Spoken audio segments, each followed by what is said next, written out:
로마서 7장을 봐야 되는데, 로마서 7장은 사실 매우 또 이제 중요한 장이라고 이야기할 수 있어요. 뭐 로마서 모든 말씀이 그렇지만 로마서 8장이 어떠한 서두가 되어져 있다고 그러니까 8장을 또 이끌어 나가는 어떤 그런 내용을 담고 있는데, 우리가 좀 말씀 보았습니다. 모든 사람들은 다 죄인이다. 유대인이든지 이방인이든지 다 죄인이다. 율법으로 말미암아 구원을 받을 수 있다 없다? 없다. 율법으로는 다만 하나님의 그 죄를 알 뿐이다 라고 하는 것. 그러나 하나님께서 율법이 아닌 또 다른 하나님의 한 의를 우리에게 계시해 주셨으니 그 바로 예수 그리스도를 믿는 것이다. 예수 그리스도의 믿음으로 말미암아 하나님과 온전한 관계를 누릴 수 있게 되어진다.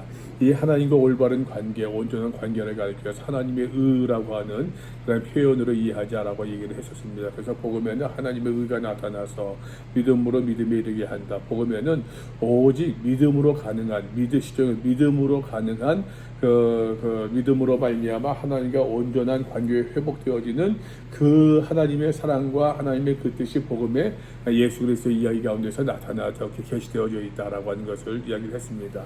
자, 그러면서 이제 예수 그리스도의 믿음으로 말미암아 구원받았으니, 믿음으로 말미암아 칭의받았으니, 더 정확히는 믿음으로 말미암아 칭의받았으니, 이것이 이제 그러면 칭의받았으니 칭의받은 사람으로서의 바른 우리가 삶을 살아야 되지 않겠느냐. 성경은요, 가만 보게 되면은 굉장히 삶에 대해서 많이 이야기를 해요. 사도 바울이 구원의 어떠한 그 영원한 구원, 영원한 삶, 영생을 지향하는 삶을 살고 있다라고 해서 여러 번 강조를 했지만, 그러나 그것은 내 목표 지점인 것 뿐이지 그 목표를 바라보는 가운데서 오늘 하나하나 살아갈 때 아무렇지도 않게 그래 살아가도 괜찮다는 아니에요.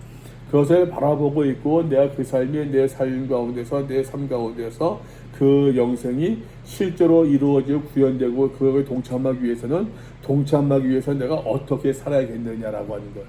성경은 그런 의미에서 본다고 한다면은 내가 어떻게 살아야 될 것인가, 어떻게 믿어야 되느냐라고 하는 것은 곧 어떻게 살아야 되는 것과 같은 의미의 말씀이에요. 그러니까 믿음과 삶은 다른 것이 아니라는 얘기예요. 어떻게 믿어야 되느냐라고 하는 것은 곧 내가 예수로서는 믿는 사람으로서, 칭의받은 사람으로서, 구원을 지향하고 영생을 지향하는 사람으로서 내가 어떻게 살아야 하겠느냐라는 것과 같은 의미예요. 이건 꼭 기억하시면 좋겠어요. 자, 그런 가운데서 이제 어떻게 살아야 되겠느냐. 사도 바울 5장 6장에서 이야기합니다. 하나님과 더불어 화평을 누리자. 하나님과 이제 온전한 관계가 회복됐으니까는 관계 악수하고, 야, 우리 화해했다. 여기다 그 나라와 나라 사이에 대통령이 왕이 말입니다. 조약해서 우리 평화협정을 맺었다.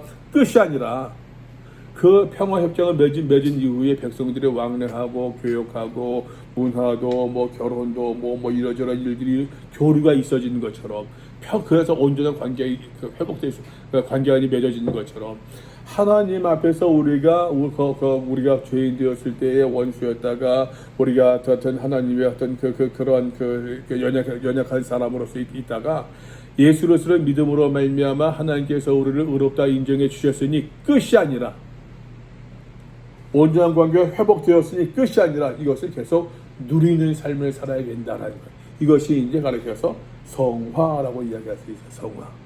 그러니까는 다시 얘기합니다. 칭의받았습니다. 영원을 지향합니다. 그럼 이 살아가는 이 삶의 현재의 삶은, 이 성화의 삶은 오늘 살고 있는 매일매일 삶의 연속이라고 이야기할 수 있어요. 칭의 없이 성화가 있어요? 없잖아요. 성화 없이 영화가 있을 수 있어요? 없잖아요.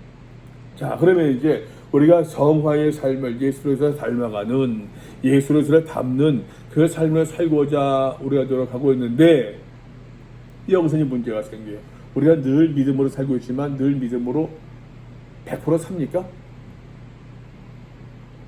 내가 예수로서를 믿지만 내가 모든 죄에서 해방받았다, 하나님께서 우리의 죄를 용서해 주셨다라고 얘기해가지고서 여러분 내가 죄를 짓지 않아요? 죄가 내 신임하지 않나요? 그렇잖아요. 그죠? 이건 우리의 실존적인 문제예요. 실존적인 문제.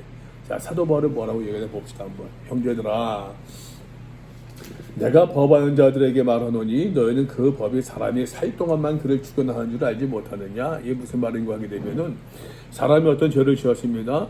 근데 그 사람이 우리나라에선 공소시효라는 게 있잖아요. 공소시효가 지나지 않았어도 공소시효가 지났으면은 공소권 없어요. 처벌을 못해. 최근에 화성 뭐 연쇄살인 사건 처벌을 못한다. 근데 그 사람이 누가 범인인 줄 알아. 저 사람이 범인이야. 근데 그 사람이 어떻게 사고로 죽었어요. 기소할 수 있어요? 없어요? 재판 없어요. 기소권 없으면 끝나는 거예요. 사람이 살아있을 때에만 우리가 그 법의 지배를 받는다고 하는 것이에요. 이해되지 무슨 말인지?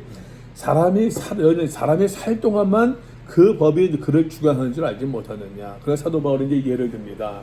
남편이 있는 여인이 그 남편이 성교하는 법으로 그에게 매인바 되나. 요즘으로 말하면 조금 그 비유가 좀 그렇다라고 해서 얘기할 수 있겠지만 그 남편이 있는데 여인이 그 살아서 그 남편에게 매인바 된다고 하는 것이에요. 그러나 만약 그 남편이 죽으면은 남편의 법에서 남편에서부터 해방되는 것처럼 반대도 마찬가지죠. 반대도. 그러므로 만약 그 남편의 성균에 다른 남자에게 가면 음녀라 칭함받는다고 하는 것이에요. 그러나 만약 남편이 죽으면 그 법에서 자유하게 돼.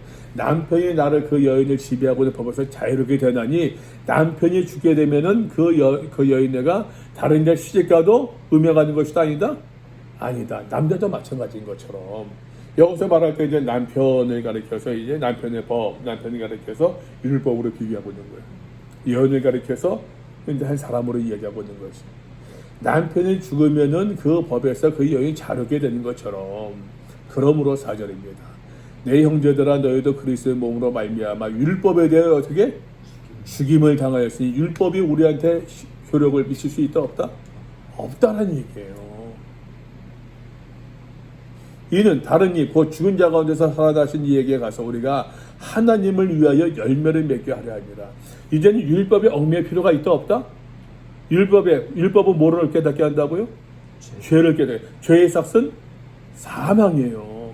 그러나 우리가 예수 그리스도의 믿음으로 말미암아 죽을 사망이 아니라 영생을 지향하고자 영생을 지향하고 있는 삶을 살고 있는데 우리가 영생을 지향하는 삶을 살아가는 그 사람의 입장에서 하나님을 위하여 열매를 맺는 삶을 살아야 된다고 하는 것이 이해되죠? 우리가 육신에 있을 때에는 율법으로 말미암은 죄의 정욕이 우리 지체 중에 역사하여 우리로 하여금 사망을 위하여 열매를 맺게 하여야 돼요. 육신에 있을 때에는 죄의 지배를 받을 때에는 예수의 지배를 받지 않고 영의 지배를 받지 않고 그죠?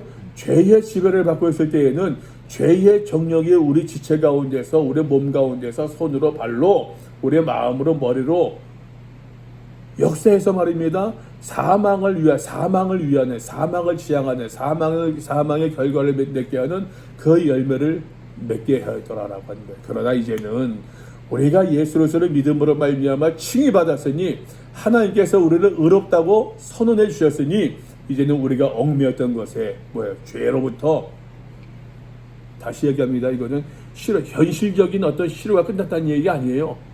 결과를 이야기하고 나중에 또 8절에서 나와요. 결과를 이야기하는 거예요. 결과를. 얽매였던 것에 대하여 율법에 대하여 죽었으므로 죄에 대하여 죽었으므로 율법에서 벗어났으니 이러므로 우리가 영의 새로운 것으로 섬길 것이요 율법 조문에 묵은 것으로 아니할지니라. 이해되죠? 무슨 말인지?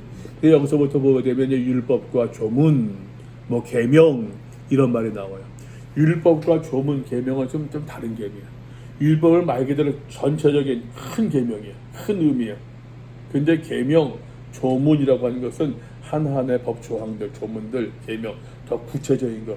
하나의 무슨 율법 하게 되면 통칭적인 어떠한 뭐라고 하지? 고유명사라고 하지만 그러나 조문, 이제 계명하게 되면 거기에 당론 조그만 것도 나오는 거예요. 그러니까 율법을 지킨다라고 한다면은 사실은 그 조문, 계명을 지키는 거 아니에요. 근데 그 율법에 예를 들어서 100가지가 있다. 100가지가 있는데 계명이 조문이 100가지가 있다. 100가지 가운데서 내가 99가지 조문을 지켰더라도 계명을 지켰더라도 한 가지를 어기게 되면은 계명을 어김으로 말미암아 더 큰 율법을 어기게 된 것처럼 사도 바울이 앞에 설명했던 거 아니에요. 그죠? 그래서 율법 조문에 묵은 것을 아니할지라. 그런즉 우리가 무슨 말을 하리요? 율법이 죄냐? 그럴 수 없느니라. 사도 바울은 율법을 나쁘게 악하게 보고 있지 않아요. 율법 그 자체를. 왜? 하나님의 뜻을 알려주고 있으니까. 하나님의 뜻을 통해서 무엇이 선인지 아닌지 우리가 어떻게 살아야 되는지를 율법이 알려주고 있으니까. 다만 죄가 그 율법을 이용해서 죄가 죄로서 드러나는 것뿐이니까. 율법 이퀄 죄는 아니에요. 사도 바울의 얘기는 율법이 곧 죄는 아니에요. 죄가 죄라고 하는 실제가 죄가 율법을 이용해서 이거는 여기 넘으면 안 된다. 저 선이 거졌네. 그 율법을 통해서 저 선 넘어가고 싶은 마음이 들게 나로 생긴 요동치게 만든다. 이게 이제 죄가 율법을 이용해서 내 마음에 타고 들어오는 얘기란 얘기예요. 그런즉 우리가 무슨 말을 하려 율법이 죄가 그럴 수 없느니라. 율법으로 말미암지 않고는 우리가 내가 죄를 알지 못하였으니 그 율법이 탐내지 말라 하지 아니하였더라면 내가 탐심하지 못하였으리라. 그러나 죄가 기회를 타서 계명으로 말미암아 내 속에서 온갖 탐심을 이루었나니. 탐내지 말라라고 한 것을 그런 계명이 있음으로 말미암아 하나님의 뜻을 알게 되어졌고 율법을 통해서. 근데 죄가 그 기회를 타서 내 마음속에 탐심을 주었다고 하는 것이에요. 이건 네 거 아니야. 요거만 네 거야. 같이 나눠 먹어야 돼 하는데 저거 다 먹으려고 내가 다 먹으려고서 힘으로 억눌러 가지고서 먹는 거. 이게 탐심이잖아요. 죄가 그 탐심을 이용해서 계명을 이용해서 탐심을 발동하게 만들어서 죄가 죄로 드러난다고 하는 것이에요. 그러므로 사도 바울이 이야기한 것은 율법은 나쁘다, 나쁜 것이다 아니다? 아니란 얘기. 율법이 8절 그러나 죄가 기회를 타서 계명으로 말미암아 내 속에서 온갖 탐심을 이루었나니 이는 율법이 없으면 죄가 죽은 것입니다. 율법이 아니면 죄가 들어가지 못했다는 얘기예요. 왜? 경계가 없으니까.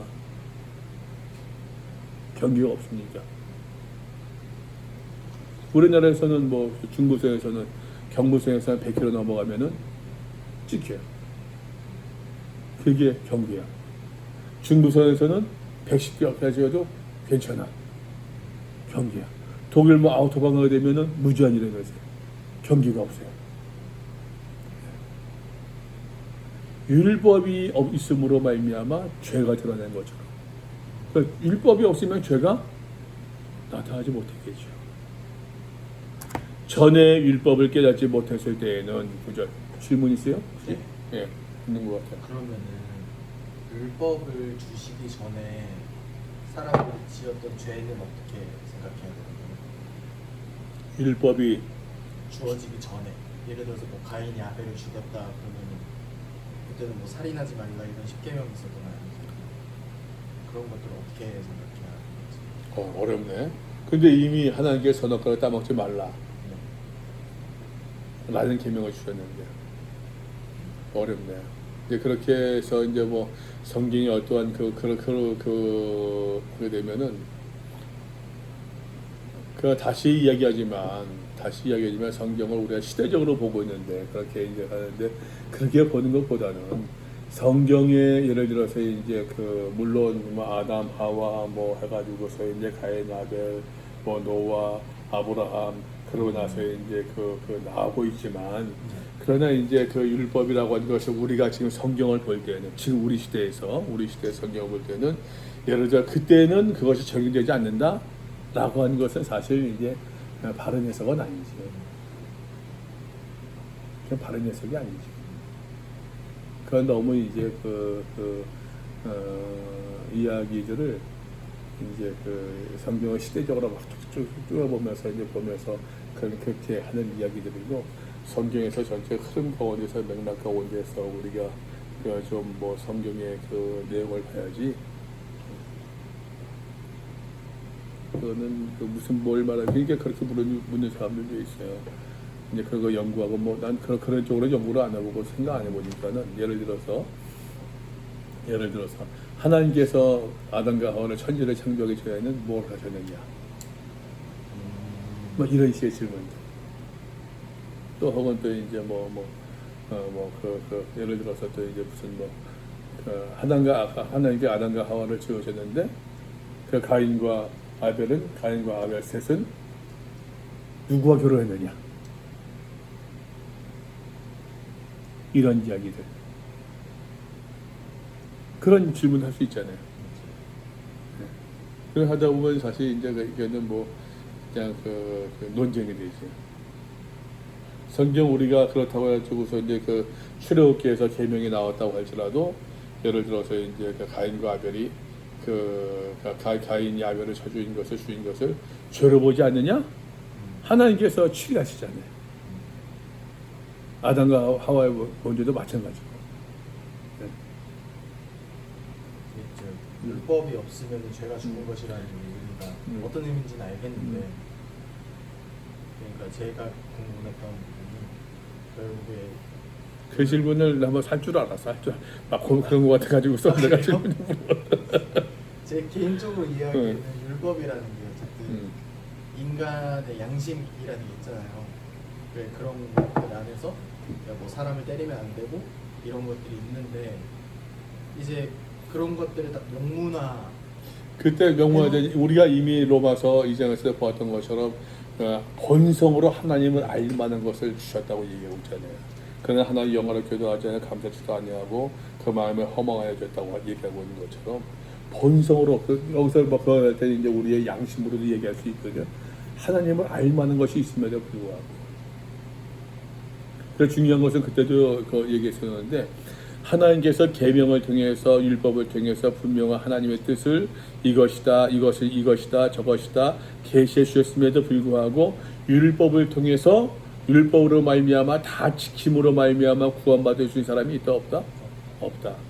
마찬가지로 우리 속에 양심이라고 하는 하나님을 알만한 본성을 주셨다고 할지라도 그 본성으로 때로는 하나님의 뜻을 행한다고 할지라도 하나님을 알지 못하는 사람들이 때로는 하나님께 영광을 돌리는 모습을 보여주는 것처럼 보인다고 할지라도 그러나 그의 본성으로 시종일관 다 하나님께 영광을 돌릴 수 있는 사람이 있다 없다고 하는 거죠. 그래서 성경이 이야기하고 있는 것은 다시 이야기하고 있지만 성경은 죄의 이야기예요. 우리 인간의 편에서는 하나님 편에서는 사랑의 이야기예요. 죄와 사랑의 이야기가 이게 서로 새끼들 꼬듯이 막 꽈져서 굴러가면서 것이 이게 성경의 스토리예요. 창세기 봐요. 창세기부터 보게 되면은 창세기는 하나님이 천지를 창조한 것을 말씀하고 있지만 그러나 더 근본적으로 보게 되면 죄의 시작을 얘기하고 있어요. 첫사람부터 아담과 그리스도를 비교한 것처럼 아담으로 말미암아 죄가 들어온 것처럼 죄의 이야기예요. 이러한 창세기의 구약에서의 모든 이야기들을 사도 바울이 3장에서 받기를 의인이 없나니 하나도 없다 선언하고 있는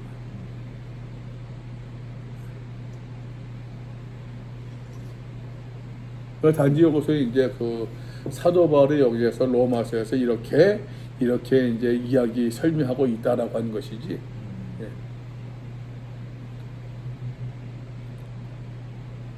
그렇게 이제 그런 식으로 이제 보게 되면은 이제 이제 말꼬리 잡듯이 그런 식으로 하게 되면은 예를 들어서 그러면 그 전 사람들은 율법이 있기 전 사람들은 죄를 여기지 아니했다고 한다면은 그 의로움도 여기지 아니했다라고도 얘기할 수 있는 거거든. 그잖아요, 그죠?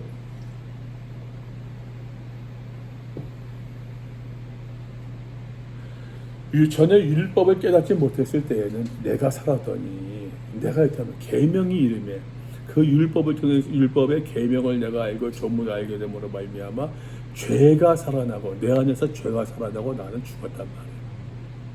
그러니까 내 안에서 내 안에서 내가 주인되고 내가 어떤 그 살아가는 주체적인 삶을 생각보다는 죄가 나를 지배함으로 죄가 머리를 저들고 죄가 나를 지배하는 삶을 살게 됐다는 얘기예요.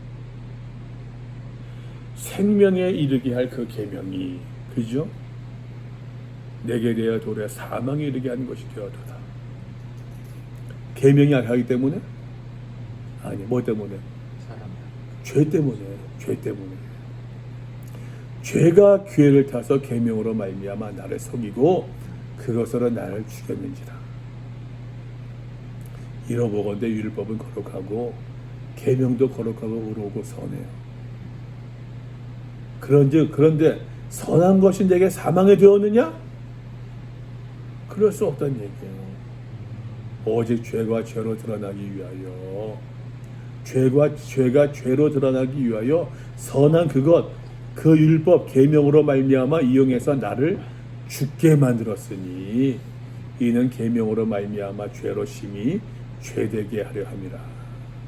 이해돼요? 무슨 말인지?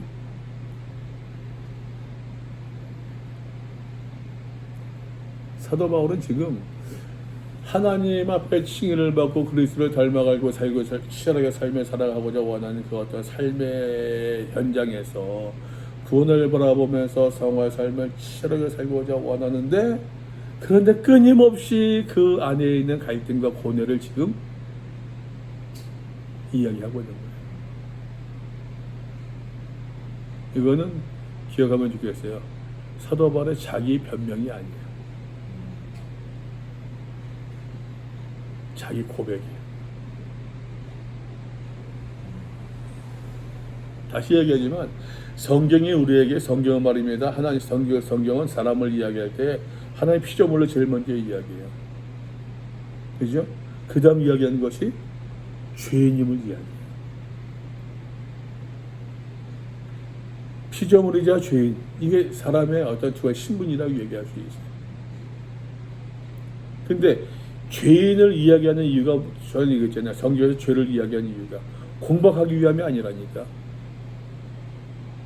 그 죄를 고백하고 깨달음으로 말미암아 하나님과 온전한 관계가 회복될 수 있는 전기가 마련되니까.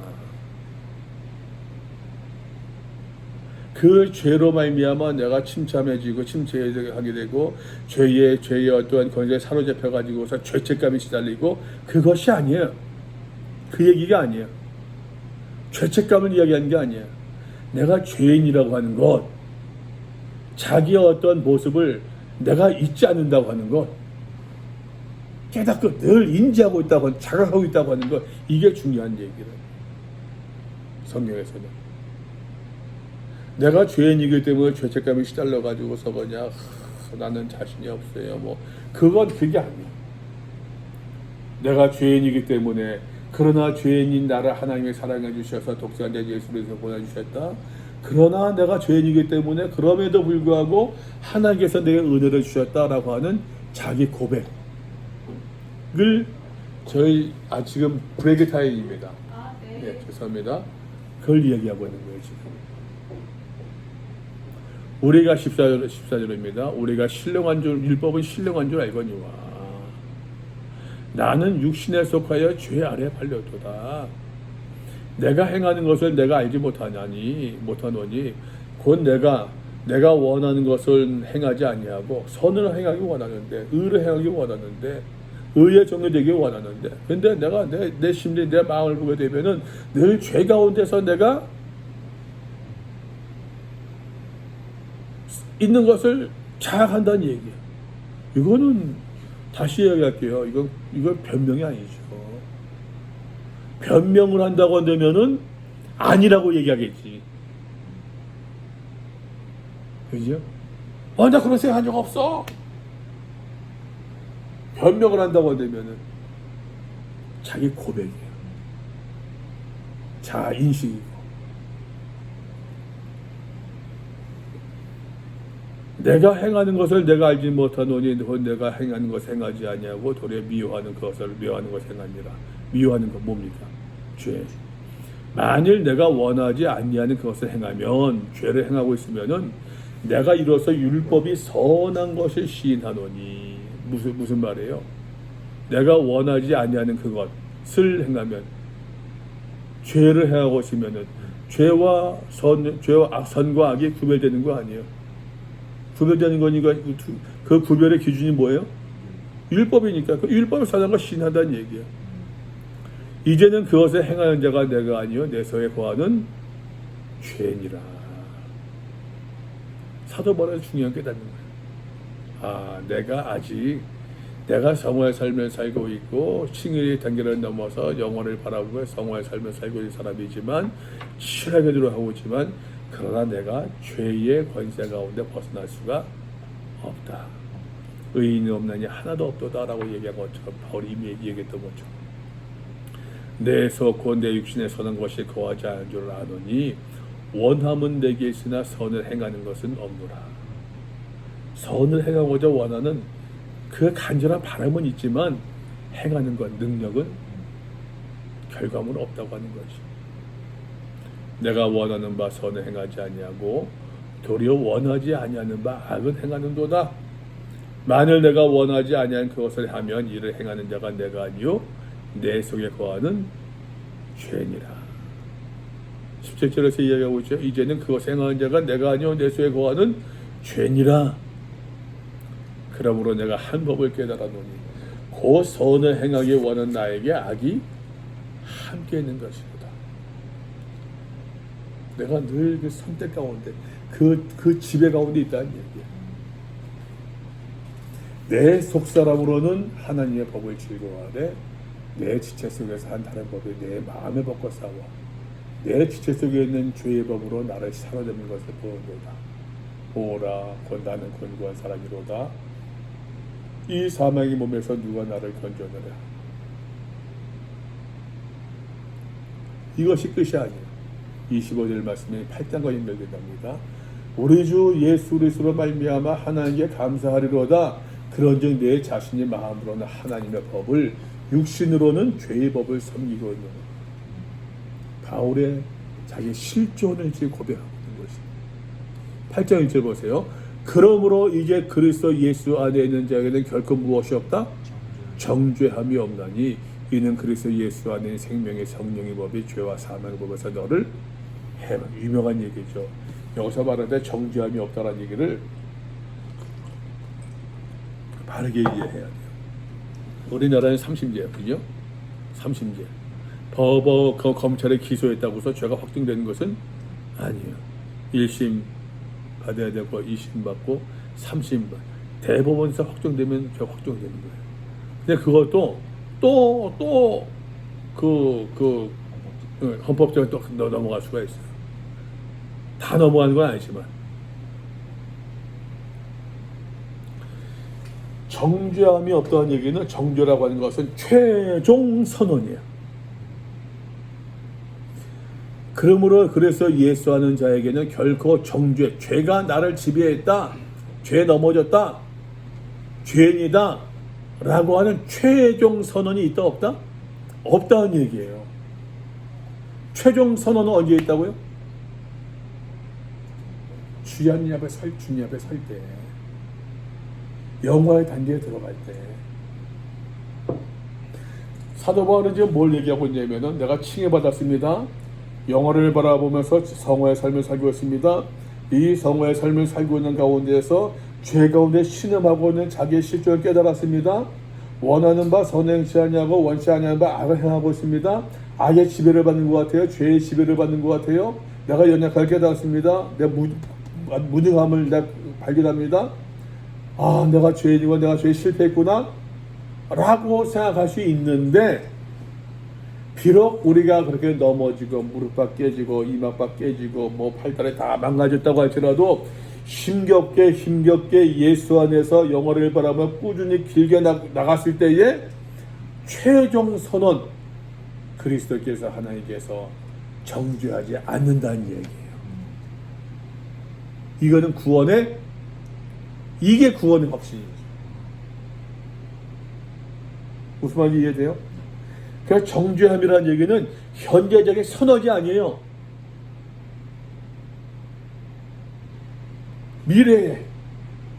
미래에 말입니다. 주님 앞에 갔을 때에 정죄받지 않을 것이란 얘기예요. 그 확신을 이야기하고 있는 거지. 그러니까 이 말을 잘못 이해해서 교회에서 이제 그렇게 말하는 사람들 있잖아요. 예수님께서 내 죄를 다 용서해 주셨는데 네가 뭔데 나를 정죄하니? 내가 너한테 잘못했어? 내가 기도해서 예수님이 내 죄를 용서해 주셨는데 너 왜 용서 안 하고 나를 정죄하고 그래? 그건 잘못된 일이야.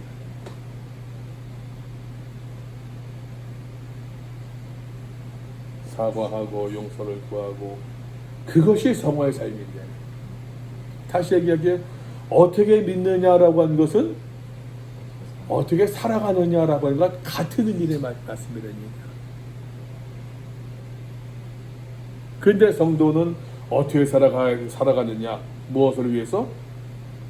영화 구원을 위해서. 그 구원을 위해서 내가 어떻게 살아야 될까? 이게 성화고 그것이 믿음이라고 얘기합니다. 단순히 몇 마디 말 그냥 뭐 아멘 했다고 해서 믿음이 아니라, 그저 그냥 뭐 아멘 잘한다고 해서 믿음 좋다가 아니라, 교회 열심히 나간다고 예배 빠지지 않고 11조 드린다고 믿음 좋은 것이 아니라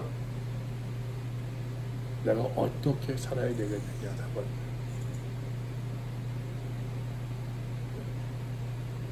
그런 데서 보게 되면, 지금 엄밀히 보게 되면 나는 교회의 윤리적, 교회 안의 윤리적 기준이 사회의 윤리적 기준보다 훨씬 난 약하다고 생각합니다.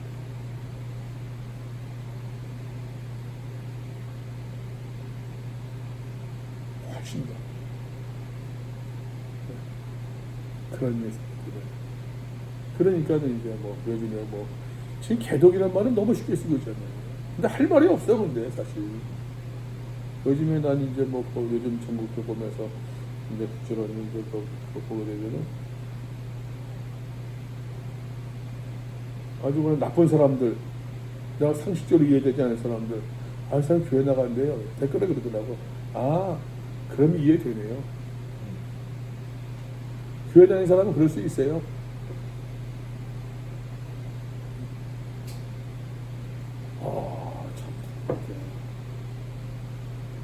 맞아. 내가 반박을 못하겠어. 그런 이야기예요. 그런 이야기 반박을 못하겠어. 뭐 사회 정의를 외치는 사람들, 오늘 같은 경우도 뭐 한 사람 경우에서 난 사실 내일 그 정의 공부 아니면 오늘 올라갔을 거야. 솔직히 서초동에. 내일 또 올라가야 되니까는 그 시간적으로 그 체력적으로 자신이 없어가지고서 그랬었는데, 우리 아이들은 꼭 가라고. 내가 너희 남자친구 여자친구 데리고서 꼭 참석해라. 그랬는데, 그러나 많은 사람들이 나는 교회 다니는 사람일 거라고 생각을 해요. 개개인으로서는. 그런데 나는 우리 사회에 그래도 이제 어떤 개화되고 가지고 혁신되어지고 나아지는 데서 기독교인들의 개개인으로서는 많이 역할을 할 거라고 생각을 해요. 할 거라고 생각. 근데 교회는 그렇지 못해. 왜? 그 길을 자꾸만 이게 성경을 제대로 보지 못하고 믿음을 내 좋은 대로 해석하고 이런 데 너무 익숙해져 있거든. 그러니까 상식적으로 성경 보는 사람들 교회에 적응을 못하죠. 그래서 적응 못하지 당연히.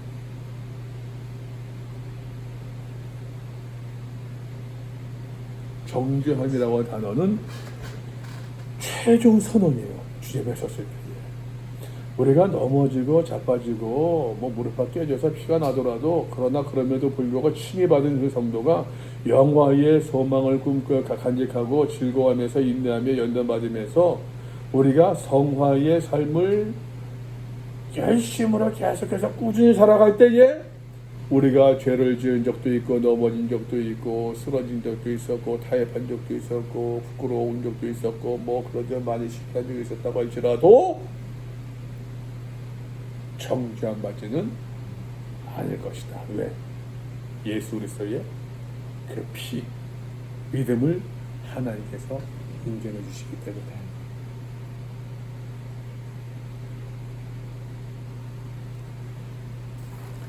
이것이 이제 죄와 사망으로부터 너를 해방하였습니다.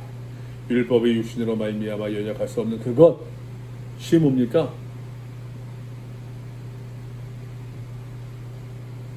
그 영생을 이야기하는 것이죠. 그죠? 하나님은 하신대. 그 죄로 말미암아 자기 아들을 죄 있는 육신의 모양으로 보내 육신의 죄를 정하사 육신을 따르지 않고 그 영을 따라 행하는 우리에게 율법의 요구가 이루어지게. 율법의 요구가 뭐예요? 하나님의 뜻, 구원, 그렇잖아요? 그 영을 따라 행하는 우리에게. 육신을 따르는 자 육신의 일을, 영을 따르는 자 영의 일을 생각하나니. 생각이라는 말 주목하세요. 기억하세요. 생각의 단어. 육신의 생각은 사망, 영의 생각은 생명과 평안이다. 육신의 생각은 하나님과 원수가 되나니 이는 하나님과 그걸 굴복하지 아니하라. 육신의 어떤 육신을 따르는 자와 영을 따르는 자. 육신을 따르는 자는 육신의 일을 행하고 영을 따르는 자는 영의 일을 행하고 5절에서 육신을 따르는 그 육신을 따르는 육신의 일은 사망이고 영을 따르는 일은 생명과 평안이고. 육신은 그 생명 그 육신의 일들은 하나님과 원수가 되고 하나님의 법에 굴복하지도 아니하고 하나님을 기쁘시게 할 수도 없습니다. 7절 육신의 생각은 하나님과 원수가 되나니 이는 하나님의 법에 굴복하지 아니할 뿐 아니라 할 수도 없습니다. 육신에 있는 자들은 하나님을 기쁘시게 할 수 없느니라. 우리의 생각, 그죠? 뭘 기억하느냐? 무엇을 기억하느냐? 무엇을 기억하려고 하느냐? 그렇지 않겠어요? 인지 능력들. 만일 너희 속에 하나님의 영이 거하시면 너희가 육신에 있지 아니하고 영에 있나니.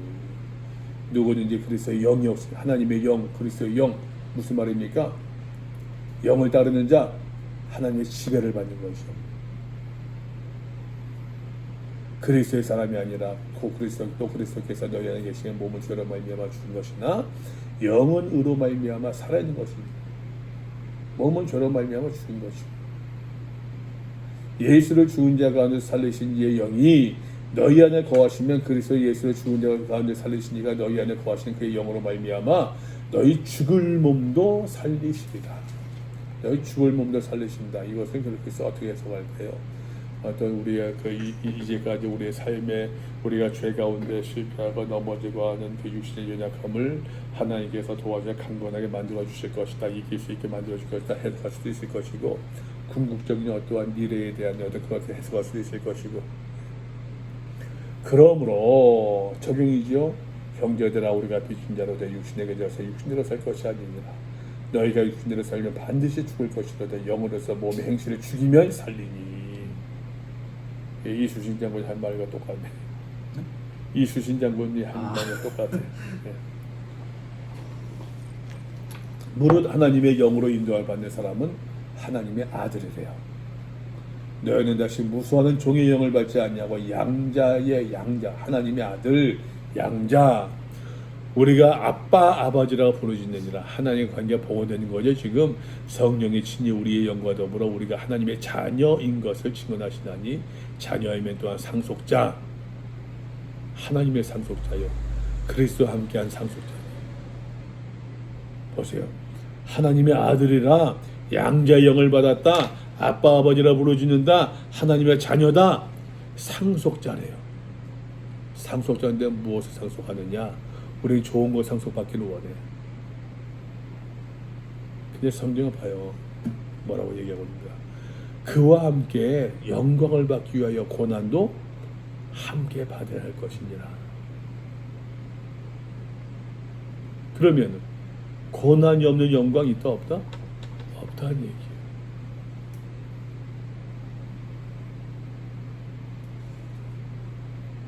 고난이 없는 영광 없다는 얘기예요. 근데 우리 그렇게 많이 안 들어.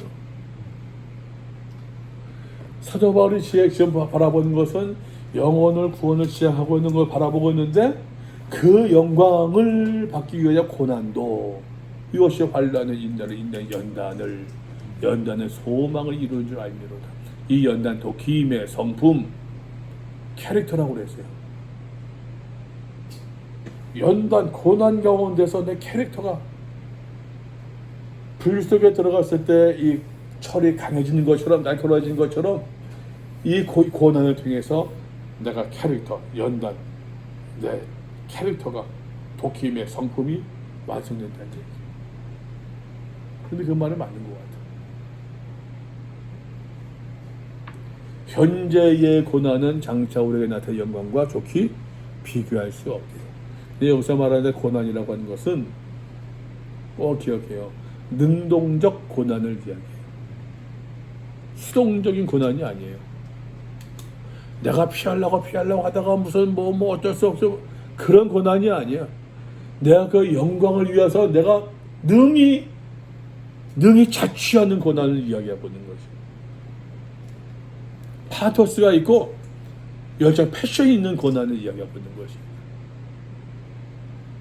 이거는 그냥 뭐 다시 얘기하지만 그냥 뭐 우리 그런 얘기 종종 하잖아요. 교회 안에서도 그냥 맨날 가서 그냥 교회 안에서 기도하고 뭐 그러더니만 남편이 자기를 박해한다고 십자가를 박해한다고서 자기 고난 받는다고 얘기를 남편 예를 들어보게 되면은 뭐 맨날 교회 간다고 그러면서 밥도 안 차려줘. 들어와서 퇴근하고 집에 가면 교회 집에도 없어. 출근하려고 하면 새벽 기도 가서 오지도 않아. 그러니 그거 싫어하지. 근데 그런 것을 내가 고난 받는다고 생각해. 그거는 사실 신앙과 관계가 없는 고난이죠. 여기서 말할 때 고난이 다시 얘기할게요. 영광을 내가 지향하고 영광을 자처하려고 애를 쓰는 것처럼 영광을 받기 위하여 고난도 함께 받아야 될 것이다. 자취하는데 능동적인 고난을 이야기하고 있어요. 근데 우리는 교회 안에서는 사실 그런 능동적 고난을 얘기하지 않잖아요. 기껏 얘기한다고 하면 교회에서 봉사하라고 하는 거, 헌금하라고 하는 거, 그런 얘기 많이 하잖아요.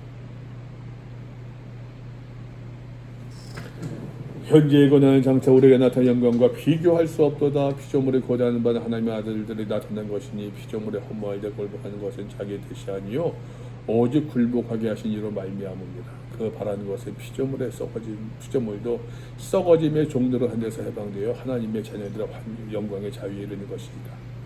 피조물의 구원을 이야기해요. 그래서 자연세계 구원을. 그래서 요즘 신학에서는 그런다고 그러더라고. 우리 할 때는 그런 얘기 안 했었는데 그 말씀을 근거해 가지고서 자연세계, 자연의 구원, 환경신학도 이야기하고 있고 뭐 막 그런데 요즘에는 피조물이 이제가 다 함께 탄식한대. 피조물이 탄식한대. 왜? 뭐 때문에? 죄 때문에 함께 고통을 겪고 있는 것을 우리가 아느니라. 그뿐 아니라 또한 우리 곧 성령의 처음 익은 열매를 받은 우리까지도 속으로 탄식하여 성령의 처음 익은 열매, 성령은 첫 열매를 받은 우리를 얘기하고 있어요. 우리도 탄식하며 양자들 곧 몸의 속량, 구원을 기다리느니라. 영혼을 바라보는 거지. 이거는 우리가 소망으로 구원 얻었음에 보이는 소망이 아니니 보는 것을 누가 바라리요. 만일 우리가 보지 못하는 것을 참음으로 기다릴지니라. 사도 바울은 다시 이야기합니다. 굉장히 어떤 종말론적 구원을 지금 강조하고 있어요. 그죠? 종말론적 구원을. 이와 같이 성령도 우리 영감을 도우시나. 또 보세요. 우리가 잘 많이 교회에서 인용하는 말들인데 우리가 마땅히 기도할 줄 알지 못하나 오직 성령이 말할 수 없는 탄식이란 말이 지금 3번 나왔어요. 자연도 탄식한대요. 23절 우리도 성령을 첫 열매로 받은 우리들도 탄식한대요. 성령도 탄식한대요. 우리를 위하여 친히 간구하시느니라. 무엇을 위하여? 무엇을 위하여 간구하신다는 얘기지. 예? 우리를 위하여 무엇을 위하여 간구하신다는 거예요. 성령이 지금. 그 소망, 구원, 종말론죠. 우리의 성공과 그게 아니란 얘기예요. 마음을 살피시는 이가 성령의 생각을 하시다니 이내 성령이 하나님의 뜻대로 성도를 위하여 간구하심이니라. 무엇을 위해 간구하신다고요? 구원이요. 우리가 알거니와 하나님의 사랑하는 자 곧 그의 뜻대로 부르신 자들에게는 모든 것이 합력하여 선을 이룬다. 여기서 말할 때 선은 영화예요. 영화 구원. 모든 것이 합력하여 고난도 포함한. 무슨 말인지 이해돼요 지금? 고난도 포함한. 그 고난을 모든 것이 합력하여 우리가 그 영생에 대한 소망을 잃지 아니하고 나갈 때에 선을 이룬다. 구원과 영화의 단계에 들어갈 수 있도다라고 하는 것이. 근데 이거는 요 구절들을 우리가 이제 교회 안에서는 나도 많이 그랬어. 나도 굉장히 어떤 사랑하는 성도 여러분, 낙심하지 맙시다. 하나님 뭐라고 봅시다. 우리가 실패의 자리에서, 실패의 자리에서도, 절망의 자리에서도 하나님을 의지하고 하나님을 신뢰하며 나갈 때 하나님이 사랑하는 자 그 뜻대로 부르심을 입은 자들에게는 모든 것이 합력하여 선을 이루신다고 말씀하셨는데, 우리의 실패도 하나님을 의지하며 나간다면 하나님께 선으로 바꿔주실 믿습니다. 아멘 소리 나오지요. 사실은 그게 아닌데, 문맥으로 봐서는 굉장히 어떠한 그 지복주의적인 것을 강조하고 있는 것이죠.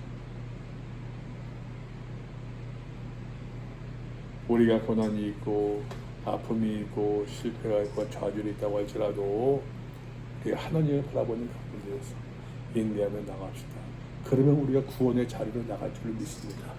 가 사실은 이 구절을 통해서 봤을 때 맞는 선포야. 그래서 나는 그 전자로 설교를 참 많이 했었어요. 야, 나 참 많이 성경 오역했구나. 잘못 전했었구나. 하나님이 미리 하신 자들을 또한 그 아들의 형상을 본받게 하기 위하여 미리 정하셨으니 이는 그런 많은 형제 중에서 나다들을 되게 하려 하심이니라. 또한 미리 정하신 그들을 또한 부르시고 부르신 그들을 또한 의롭다 하시고 의롭다 하신 그들을 또한 영원롭게 하십니다. 그런즉 이 일에 대해 우리가 무슨 말하래요? 사도 바로 확신입니다. 찬송입니다. 만일 하나님께서 우리를 위하시면 무엇을 위하신다는 얘기예요? 우리의 구원을 이루기 위해서 하나님께서 친히 역사하시는데 누가 우리를 대적할 수 있겠느냐? 자기 아들 아끼지 아니하시고 모든 사람을 위하여 내주시니가 어째 그 아들과 함께 모든 것을 우리가 주시지 아니하겠느냐? 우리가 바라는 구원. 오케이? 구원. 누가 능히 하나님께서 택하신 자들을 고발하리요? 의롭다 하시는 하나님이시니 누가 정죄하리요? 죽으실 뿐 아니라 달살하시는 그리스도 예수니 그는 하나님 우편에 계신 자 우리를 위하여 친히 간구하시는 자시니라. 누가 우리를 그리스도의 사랑에서 이 사랑에서 끊을 수 있겠느냐? 환난이 있다고 하니 환난이 가능하게 되냐? 곤고냐? 박해냐? 기근이냐? 죽식이냐? 위험이냐? 칼이겠느냐? 우리가 종일 주를 위하여 죽음에 당하며 당하게 되면 도살당하냐 같이 같으리라. 그러나 이 모든 일에 우리를 사랑하신 이로 말미암아 우리가 넉넉히 이긴다. 소망을 놓치지 않아요. 내가 확신하노니 사망이나 생명이나 천사들이나 권세자들이나 현재이나 장래이나 능력이나 높음이나 기쁨이나 다른 어떤 피조물이라도 우리를 우리 주 그리스도 예수 안에 있는 하나님의 이 사랑, 그리스도의 사랑에서 누가 끊으리요? 35절에서 이야기하고 있잖아요. 이 사랑에서 그 어떤 것도 끊을 수 있다 없다? 없습니다. 하나님께서 인간을 구원하셔 원하신 하나님의 사랑, 하나님의 의라고 그랬어요. 하나님께서 인간과 바른 관계를, 올바른 관계를 맺고자 원하시는 그 하나님의 사랑, 의라고 그랬어요. 그 어떤 것도 이 하나님의 구원의 계획에 도전할 수 있다 없다? 막을 수 있다 없다? 없다. 우리가 때때로 실패하고 좌절하고 우리가 넘어지는 이유가 있다고 할지라도, 그러나 믿음을 견지한다고 하는 것은 다시 이야기할게요. 그 소망을 간직하고 그 확신을 간직하고 바르게 살아가는 것이다 라고 이야기하고 있어요. 여기까지 질문 있습니까? 많이 졸린 것 같아. 진짜 피곤해가지고. 질문 있어요?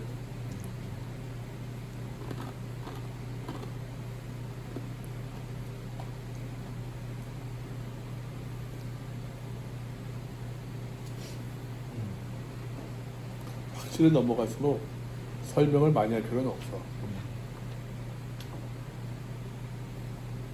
계속 쌓여와서 이제. 앞에 얘기했지만 그 이제 그